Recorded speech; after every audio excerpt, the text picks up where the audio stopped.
आचार्य गर्ग लिखते हैं माया हेत्यपमंगलम ब्रज सखे स्नेहेन शून्यं वचस् तिष्ठेति प्रभुता यथा रुचिकुरस् वेशाप्युदासीनता नो जीवामि त्वयेति वचनम् संभाग्यते वा न वा तन्मां शिक्षय नाथ यत् समुचितं भक्तत्वयं प्रस्थिते। हे नाथ, आप इसको शिक्षा ना माने, ये स्मरामि न शिक्षया, मैं आपको स्मरण करा रही हूं। अब भगवान बोले अगर आतंकवाद समाप्त कर दूंगा तो राधा जी बोली बाहों में भर लूंगी, कन्हैया तुम्हें जाने न दूंगी। बाहों में भर लोगे, कन्हैया तुम्हें जाने न दूंगी। बाहों में भर लोगे, कन्हैया तुम्हें जाने न दूंगी। जो मन मोहन मधुर हंसोगे, जो मन मोहन मधुर हंसोगे। तुलसी पीठाधीश्वर जगत गुरु स्वामी राम भद्राचार्य जी महाराज प्रातः स्मरणीय मेरे गुरुदेव भगवान का ये रचित बड़ा मीठा पद है। सभी लोग आनंद के साथ ताली सेवा करते हुए गाइए। जो मन मोहने मधुर हंसोगे, जो मन मोहन मधुर हंसोगे, मैं भी मुस्कान बनूंगी, कन्हैया तुम्हें जाने न दूंगी। मैं भी मुस्कान बनूंगी, कन्हैया तुम्हें जाने न दूंगी। बाहों में भर लूंगी, कन्हैया तुम्हें जाने न दूंगी। जय हो।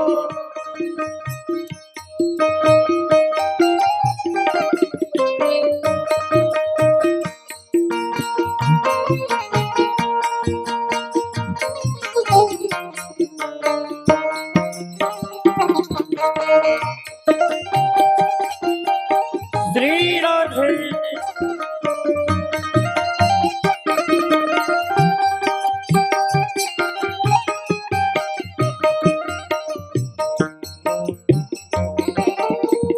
जो मन मोहन खलों को बधोगे, तो मन मोहन खलों को बधोगे। खलों को बधोगे हाँ दुष्टों को हतोगे। खलों को बधोगे हाँ दुष्टों को हतोगे। मैं भी शक्ति बनूंगी, कन्हैया तुम्हें जाने न दूंगी। मैं भी शक्ति बनूंगी, कन्हैया तुम्हें जाने न दूंगी। बाहों में भर लूंगी, कन्हैया तुम्हें जाने न दूंगी।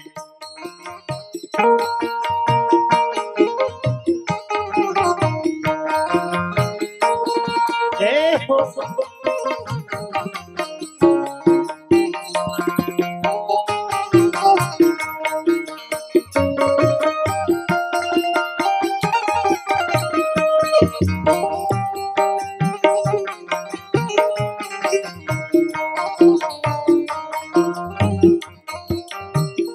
जो मन मोहन जन दुख हरोगे, जो मन मोहन जने दुख हरोगे।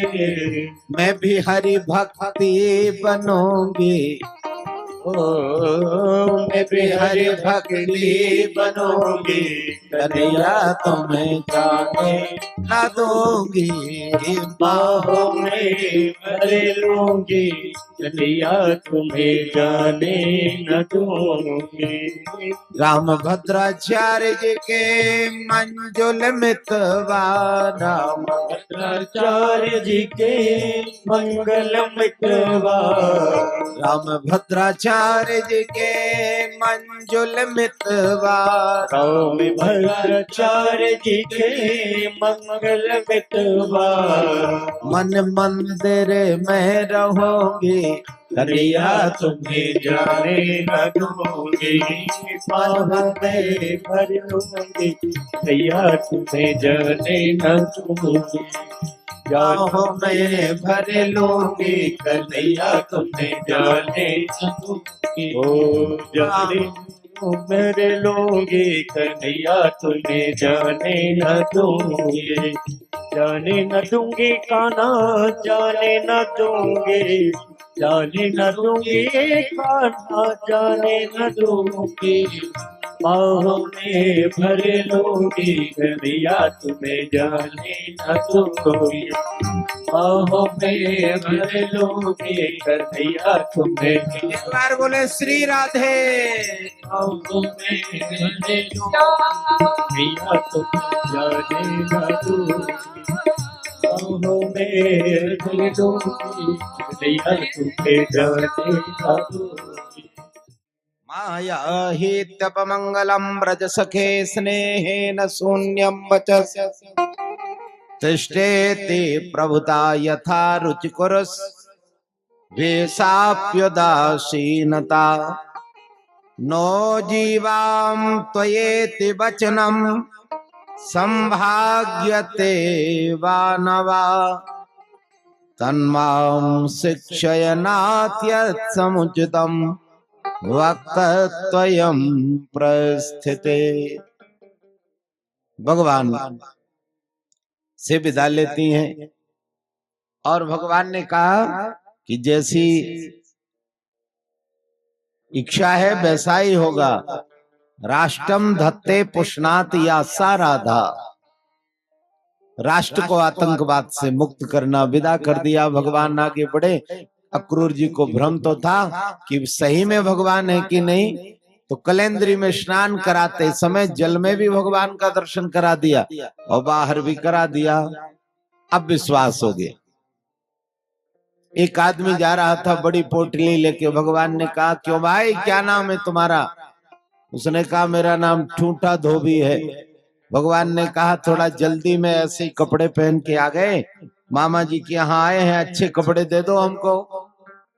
उसने कपड़े नहीं दिए। भगवान ने एक मुष्टिका का प्रहार किया, मार डाला उसको, सारे कपड़े छीन लिए, अपने पहने ग्वाल वालों को दे दिए। नामदेव जी के यहाँ पहुंचे, उनसे कहा थोड़ा जे ढीले ढाले हो रहे इनको ठीक कर दो, तो ठीक ठाक किए नामदेव जी ने। वो तो भक्त थे भगवान के। तुकाराम और नामदेव ने विठल विठल गाया, तो भगवान के परम भक्त थे। अब कपड़े नाप के भी हो गए, अच्छे भी मिल गए, स्नान तो कलेंद्री में हो ही गया था। बस एक चीज की कमी थी, वृंदावनी थोड़ा थापकता हुआ चंदन और लग जाता। तो भगवान ने, एक देवी जी जा रही थी कुबड़ी कुबड़ी, पूछा भगवान ने कौन हो? उसने कहा मेरा नाम कुब्जा है। क्या काम है आपका? कहा कृष्ण के माथे पर चंदन लगाती, कंस के माथे पर। भगवान बोले क्या मिलता है? कहा रोटी, तन ढाकने के लिए वस्त्र और पेट भरने के लिए भोजन। कन्हैया बोले राम राम, कंस के माथे पर चंदन लगाते लगाते तेरी जिंदगी गुजर गई, एक बार कृष्ण के माथे पर लगा दे तो जिंदगी संवर जाएगी। जय हो। भगवान श्याम सुंदर के माथे पर कुब्जा ने चंदन लगाया। यूं तो हम संसार की सेवा करते हैं, लेकिन जिस दिन सही समय वो है जब हम ठाकुर जी की सेवा कर बैठे।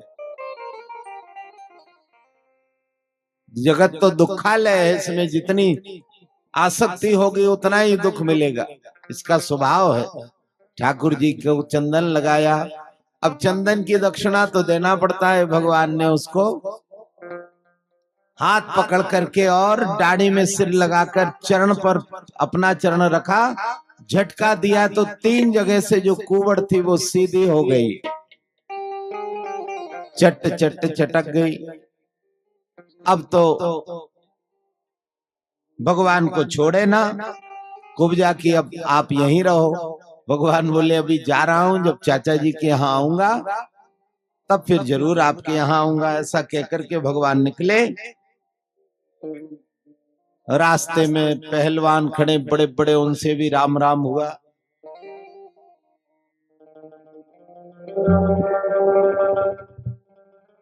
प्रवेश करते ही मुष्टिक और चाड़ूर बड़े बड़े मल्ल मिल गए। एक का दाऊ भैया ने हाथ पकड़ा, दूसरे का कन्हैया ने हाथ मिलाने में ही धराशायी कर दिया। कुबलिया पीड़ हाथी खड़ा है दरवाजे पर मदमस्त। भगवान ने एक छलांग मारी, हाथी ने भी सूंड पकड़ी, पूंछ पकड़ ली। दाऊ भैया ने चारों तरफ से घुमाया, पटक दिया, हाथी भी चला गया। एक दांत उखाड़ कर भगवान ने कन्हैया को दे दिया, दाऊ भैया को, और एक अपने कन्हैया ने ले ली। रंगमंच पर धनुष रखा था, भगवान ने खंडित कर दिया, एक दाऊ भैया को और एक अपने हाथ में ले ली। मारी छलांग, 7 हाथ के सिंहासन पर महाराज कंस बैठा हुआ था, चोटी पकड़ ली, पकड़ करके घुमाया, धरती पर दे मारा, खोपड़ी के टुकड़े टुकड़े हो गए। बोलिए कंस मर्दन भगवान की। जैसे ही कंस को मारा है, अस्थि प्राप्ति दोनों चिल्लाने लगी। पिता के पास पहुंची, छाछ के पिवैया ने छत्रपति मारो है। भगवान ने तुरंत महाराज उग्रसेन को बंधन से मुक्त किया, सिंहासन पर बिठा दिया। वसुदेव देवकी ने सारे संस्कार किए, यज्ञोपवीत आदि करा करके, और गुरु आश्रम में विद्या अध्ययन के लिए भगवान को पहुंचा दिया। देखो, भगवान प्रकट भले ही उत्तर भारत में होते हो, लेकिन हमारे मध्य भारत का गौरव कम नहीं है। शिक्षा दीक्षा संस्कारों के लिए तो मध्य प्रदेश आना पड़ा। धारा नगरी अवंतिकापुरी उज्जैन में भगवान शिक्षा के लिए सांदीपनी आश्रम में आते। वहां पढ़ते पढ़ते एक दिन ब्रज की याद आ गई, तो पत्र लिख दिया उद्धव के लिए, जाओ उद्धव, गोपियों को ब्रजवासियों को समझाना वो मर ना जाए।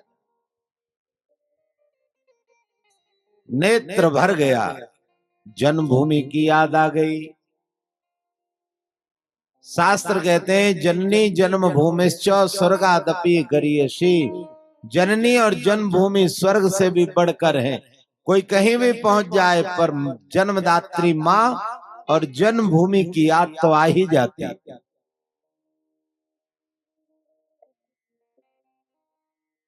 भगवान उद्धव से बोले, हे उद्धव मोहि ब्रज बेस रत्नाहि, मोहि ब्रज बेस रत्नाहि, मोहि ब्रज बेस रत्नाहि।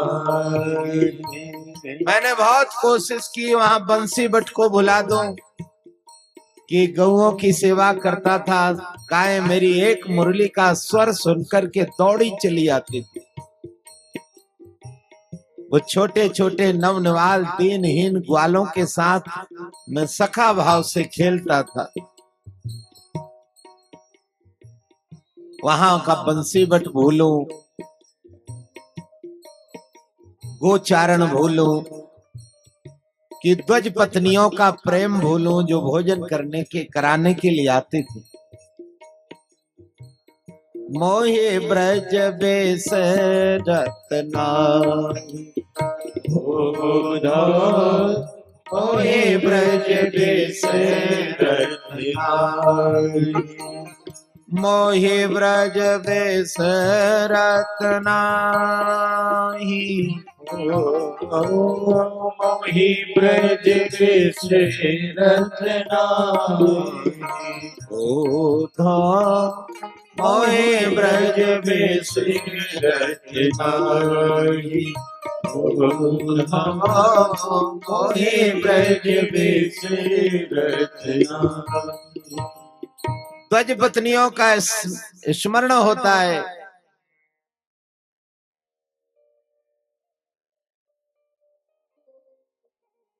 एक तो ब्राह्मण पत्नियां भगवान को भोजन लेकर जाते थे रोजाना बनाकर।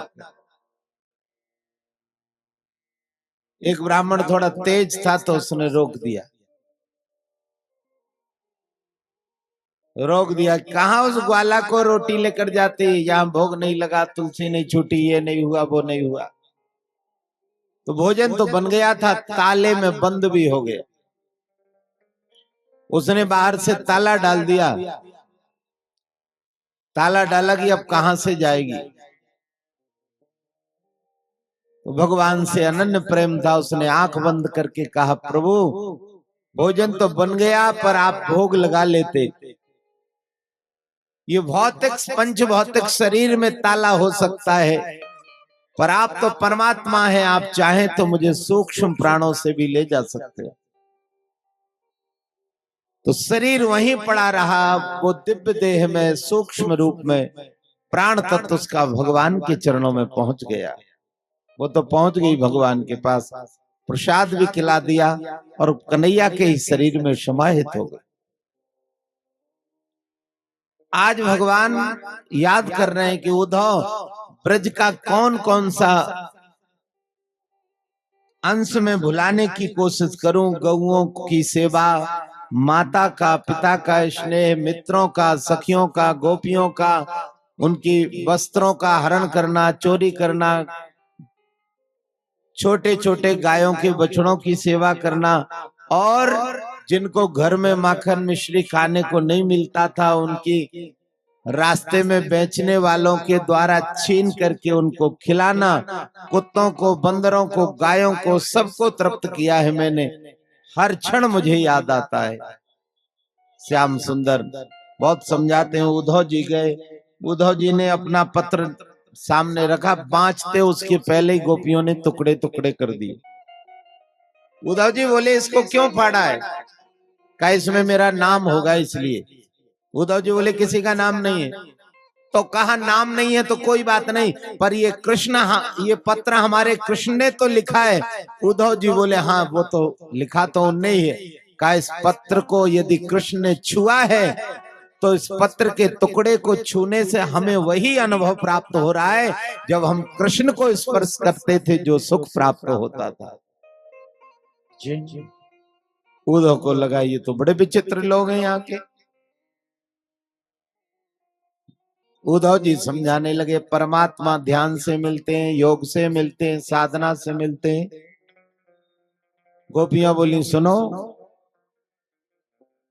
उद्धव मन ना भये 10-20 मन होते तो हम एकाद में कृष्ण को रहने देते, बाकी मनों से योग भी कर लेते, साधना भी कर लेते और वेदों का स्वाध्याय भी कर लेते, जिससे ब्रह्म सत्ता को पहचान जाते। गोपियों ने बड़ी अच्छी बात कही।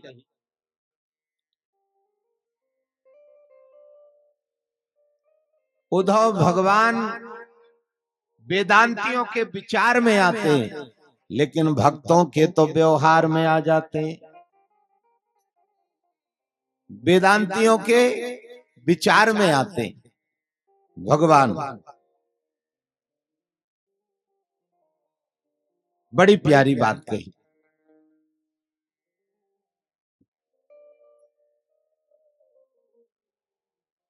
और एक अच्छा संकेत दिया। वेदांती अच्छे होते हैं, पर यहाँ गोपियों ने उद्धव जैसे वेदांतियों को चुप कर दिया। तुम्हारा वेदांत कहता है भगवान निराकार है। निराकार ब्रह्म क्या करेगा? क्या वो हमारी गौओं का दोहन करेगा? दावानल से हमको बचाएगा? क्या कालिया के जहर से बचा पाएगा निराकार ब्रह्म? निर्गुण निराकार ब्रह्म ज्ञानी जिसे गाते रहे भक्त उसी ब्रह्म को साकार कर दिखाते हैं। वेदांत के विचार में भगवान आते हैं पर भक्तों के व्यवहार में आते हैं। वेदांत की वृत्ति में भगवान आते हैं पर भक्तों की प्रवृत्ति में भगवान आते हैं। अस विचार जे परम सयाने मुकुर्ति निरादर भक्ति लुभाने। जो भगवान की भक्ति के लुभाने, वो तो मैंने अभी निवेदन किया था, मुक्ति भी नहीं चाहते। गोपियों ने तो मुक्ति भी त्याग दी। कहा अगर हम मथुरा चले जाएं, द्वारिका चले जाएं तो मोक्ष हो जाएगा, मुक्ति नहीं चाहिए। गोस्वामी जी ने कहते हैं अस विचारी जे परम सयाने मुक्ति निरादर भगति लोभाने। जय हो।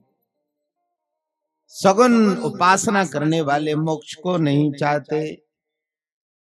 गोपियां बड़ी प्यारी बात कहती हैं, कर बिन कैसे। गोपियों ने कहा मान लिया हमने आज से कृष्ण साकार ब्रह्म है ही नहीं, और साकार ब्रह्म दुनिया में होते ही नहीं। हम आपकी बात मान रहे हैं, निराकार मान लेंगे, लेकिन हमारे कुछ प्रश्न हैं, इनका उत्तर उद्धव दे दो आप।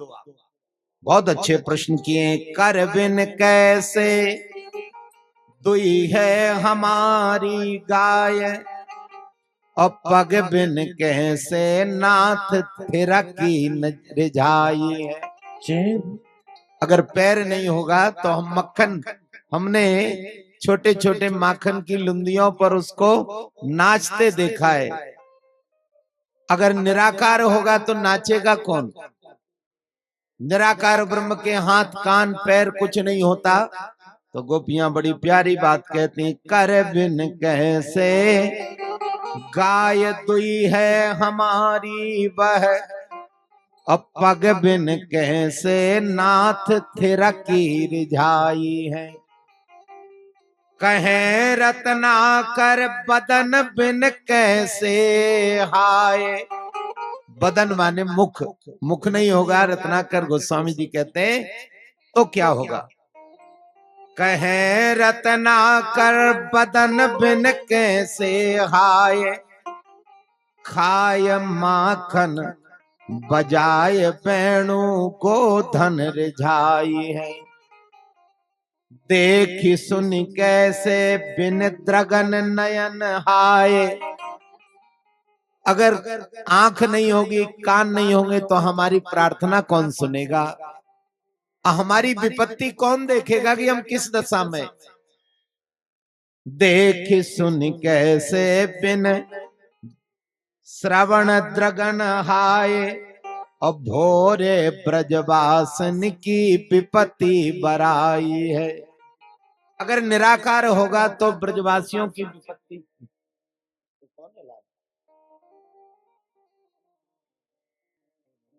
राव रे अनूप को अलख अरूप ब्रह्म, उद्धव को कहो कवन सो हमारे काम आई है। जगन्नाथ दास रत्नाकर जी कहते हैं, उद्धव आपके निराकार ब्रह्म हजार रहे, हमें क्या फर्क पड़ता है? हमारे किस काम का है? हमारे इतने काम करे तो हम मान लें निराकार ब्रह्म है। उद्धव ने अपने पोथी पुराण बंद किए और चल दिया कि अब कुछ होने वाला नहीं है। गोपियां कहती हैं तुम्हारे याद आती